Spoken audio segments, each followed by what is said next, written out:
20 रमजान के बाद औरत को भी आप देखेंगे बाजार में, मर्द को भी देखेंगे बाजार में, बच्चों को भी देखेंगे आप बाजार में। किसके लिए? कपड़ा खरीदने के लिए। एटीएम साफ, जेब खाली, फरमाइश अभी तक पूरी नहीं हुई, औकात से ज्यादा टूट करके कपड़ा खरीद रहे हैं, जबकि कपड़ा से संदूक भरा हुआ है। बच्चे का कपड़ा अलग, बीवी का कपड़ा अलग। क्या बोलेंगे? ये बच्चे मानते नहीं। अरे अल्लाह का बंदा, मानते नहीं है तो कौन कहता है मनवाने के लिए? जेब को देख करके ना कपड़ा खरीदेंगे आप, दूसरे को देख करके कपड़ा खरीदेंगे? आपका तो सब कुछ निकल जाएगा। हम कपड़ा खरीद रहे हैं क्यों? दूसरे को दिखाने के लिए। हम कपड़ा खरीद रहे हैं दूसरे को देख करके, अपनी जेब देख ही नहीं रहे। अरे अल्लाह का बंदा, मैं हाथ जोड़ करके आपसे कहता हूं, थोड़ा पैसा है, ज्यादा महंगा कपड़ा मत खरीदिए। ज्यादा पैसा है, महंगा कपड़ा खरीदिए, चल जाएगा। थोड़ा पैसा है, ज्यादा कपड़ा मत खरीदिए, महंगा कपड़ा खरीदिए नहीं। और जितना पैसा है उतने ही का कपड़ा खरीदिए, कर्जा मत लीजिए। मैं हाथ जोड़ करके कहता हूं, वरना पागल होना पड़ेगा। ईमान का सौदा करना पड़ेगा। ईमान भी जा सकता है, आबरू भी जा सकती है। मैं बता रहा हूं, ये पैसा है आपके पास तो आपकी कमर है, अगर ये पैसा निकल गया तो आपकी कमर टूट जाएगी। ये पैसा आपके पास है तो आपका दीन ईमान है, अगर ये पैसा चला जाएगा तो दीन ईमान का भी भरोसा नहीं है, वो भी चला जाएगा। इसको बहुत ध्यान से सुनिएगा, कुछ याद रहे या ना रहे, जिंदगी भर ये बात आपको काम आएगी। कोई अगर आपके यहाँ आ जाए रमजान में मांगने के लिए, तो देना है तो दे दीजिएगा, नहीं देना है तो माफी मांग लीजिएगा, ताना मत मारिएगा। बहुत खतरनाक चीज है, अल्लाह का अर्श हिल जाता। एक आदमी खाना खा रहा था, बीवी बगल में थी, पानी पिला रही थी, साइल आया तो शौहर ने कहा, ऐसा करो, ये खाना ले जाओ, वो जो बाहर खड़ा साइल है उसको दे दो। वो औरत जो खाना लेकर के गई हंसती हुई, वहां से जब वापिस आई तो रोती हुई आई।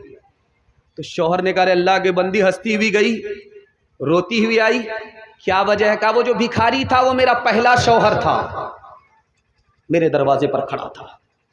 कहा कि वो भिखारी कैसे हो गया? कहा, बहुत बड़ा अमीर था, बहुत पैसे वाला था, गद्दी और सद्दी वाले था, दस्तरखान पर बैठा हुआ था, साइल आ गया, जूते से खबर ली, उस साइल को रोला करके भेजा, उसकी आह लग गई, सारी दौलत बेकार हो गई, भीख का कटोरा हाथ में आ गया।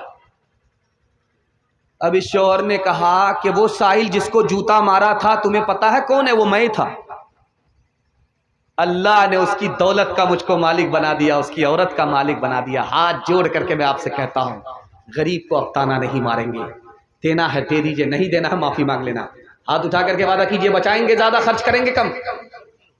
वो नबियों में रहमत लक़ब पाने वाला, मुरादे गरीबों की बरलाने वाला।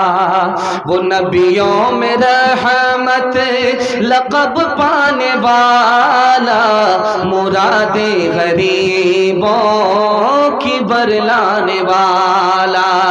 वो अपने पराए का गम खाने वाला, मुसीबत में गैरों के काम आने वाला। फकीरों का मलजा, ज़ईफ़ों का मावा, यतीमों का वाली, गुलामों का मौला। बेटी ने बाप से पूछा, अब्बा हुजूर इंसाफ से बताओ, मेरी जो शादी कराए हो कितना पैसा खर्च हुआ था? तो बाप की आंख से आंसू निकले। कहा, बेटी इतना पैसा खर्च हुआ, इतना पैसा खर्च हुआ, उधार लेना पड़ा, कर्जा करना पड़ा, और तू जवान हो गई, तेरा बेटा जवान हो गया, मैं बूढ़ा हो गया हूं, कब्र में पैर लटक गए, अभी तक कर्जा चुका नहीं सका हूं। हाथ जोड़ करके मैं आपसे कहता हूं, थोड़ा पैसा है थोड़ा खर्च कीजिए, ज्यादा पैसा है ज्यादा खर्च कीजिए। दूसरे को देख करके कौवा चला हंस की चाल, अपनी चाल भूल गया, गलती मत कीजिएगा, वरना पागल हो सकते हैं आप, आपका ईमान जा सकता है और रात दिन आपके घर में झगड़ा होता रहे। एक मिसाल पर पैगाम खत्म कर रहा हूं। एक साइल आया, एक आदमी से बोला 10 रुपया दे दीजिए, दे दिया। दूसरे से कहा 10 रुपया दीजिए, दे दिया। ये तीसरे आदमी जो बैठे हुए थे मुड़ी गोद करके, इससे कहा कि 1000 रुपया दीजिए। ये आदमी कहता है सो करके उठा, भी बहुत दूर चला गया था, इसकी ससुराल है नहीं, लेकिन ये ससुराल के ख्याल में था, बहुत दूर चला गया था। इसको मैंने जगाया तो साहिल ने इससे कहा कि हमको 500 रुपया दीजिए, इससे 10 रुपया, इससे 10 रुपया और इससे 500 रुपया। तो ये आदमी पूछता है यार हमसे 500 रुपये क्यों मांग रहे हो, इससे तो 10 रुपया लिया है, इससे 10 रुपया लिया है, हमसे 500 रुपये क्यों मांग रहे हो? तो कहा कि तुम पानी की तरह पैसा उड़ा रहे हो, बहा रहे हो, तुमसे जो कुछ मिलेगा आज ही मिलेगा, कल नहीं मिलेगा। ये हिसाब से पैसा खर्च कर रहा है, इसलिए इससे 10 रुपया लिया, आज भी मिलेगा, जिंदगी भर मिलेगा। इंशाअल्लाह फरमाइश पूरी करेंगे, जेब को नहीं देखेंगे, हाथ उठाइए इंशाअल्लाह। ये देखिए सारी रामायण पढ़ी गई, सीता किसकी जोड़ी। फिर एक बार हाथ उठाइए, जितना पैसा होगा उतना ही खर्च करेंगे, थोड़ा होगा थोड़ा खर्च करेंगे, ज़्यादा होगा ज़्यादा खर्च करेंगे। हाथ उठाइए इंशाअल्लाह। वो अजब लोग थे जान क्या लोग थे, वो अजब लोग थे जान क्या लोग थे, जिंदगी छोड़ दी बंदगी के लिए, वो अजब लोग थे जान क्या लोग थे, जिंदगी छोड़ दी बंदगी के लिए, वो अजब लोग थे, वो अजब लोग थे जान क्या लोग थे, जिंदगी छोड़ दी बंदगी के लिए, एक हम लोग हैं जान क्या लोग हैं, एक हम लोग हैं जान क्या लोग हैं, बंदगी छोड़ दी जिंदगी के लिए, एक हम लोग हैं जान क्या लोग हैं, बंदगी छोड़ दी जिंदगी के लिए। आखिरी पैगाम सुना रहा हूँ रमजान के हवाले से, आप लोग सुनने के लिए मुकम्मल तैयार है तो हाथ उठाइए इंशाअल्लाह। बहुत खूबसूरत जलसा किनारे तक पहुँच रहा है, अल्लाह आपको जज़ाए खैर दे, हमारे रमजान को हमारी तरावी को अल्लाह कबूल फरमाए। रमजान से पहले बिगड़ा हुआ था, रमजान आया सुधर गया, रमजान के बाद फिर बिगड़ गया। क्या मतलब हुआ भाई, जहां था वहीं पहुंच गया।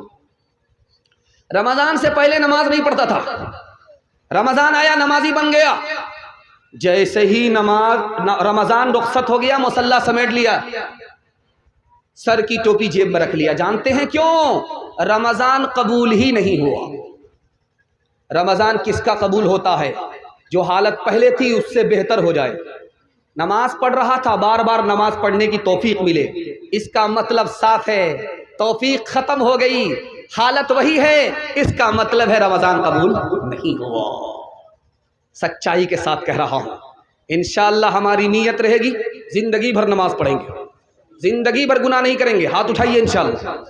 कुरान ने कहा एक औरत थी, कुरान में है एक औरत है, वो धागा मांगती थी, इस बस्ती में धागा मांगा, उस बस्ती में गई धागा मांग लिया। अब वो करती क्या थी? धागा का कांटा से कपड़ा बुनती थी।